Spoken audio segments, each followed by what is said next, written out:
হাসরে যখন বিচার কাজ শুরু হবে তখন সর্বপ্রথম হিসাব নেওয়া হবে নামাজের। নামাজ হলো ভেস্তের চাবি, তা আমরা সকলেই জানি, কিন্তু জানা সত্ত্বেও আমরা নামাজ পড়ি না। প্রিয় নবী হাদিসে বলেছেন, বেনামাজিদেরকে দুনিয়াতেই 5টি শাস্তি দেওয়া হবে। বেনামাজিরা দুনিয়াতেই এই 5টি শাস্তি না পাওয়া পর্যন্ত মৃত্যুবরণ করবে না। মৃত্যুর আগে তাদের এই শাস্তি ভোগ করতে হবে। প্রিয় নবীর এই হাদিসটি অবশ্যই শেয়ার করে দিবেন। প্রিয় নবীর হাদিস জেনে যে ব্যক্তি অন্যের কাছে শেয়ার করলো না, তাকে প্রিয় নবী উম্মত বলে পরিচয় দিবে না।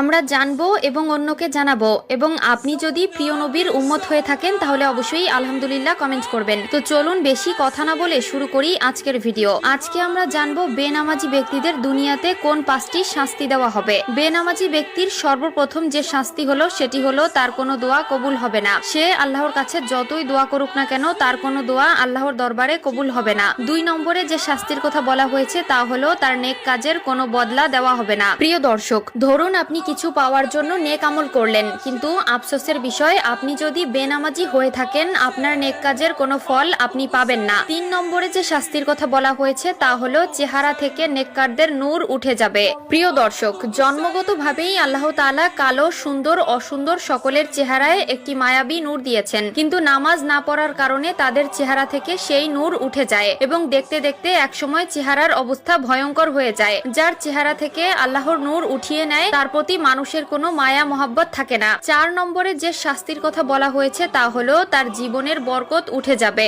আয় রোজগারে বরকত থাকবে না, ব্যবসা বাণিজ্যে কোনো সাফল্য পাবে না, সংসার জীবনে একটার পর একটা অশান্তি লেগেই থাকবে। যত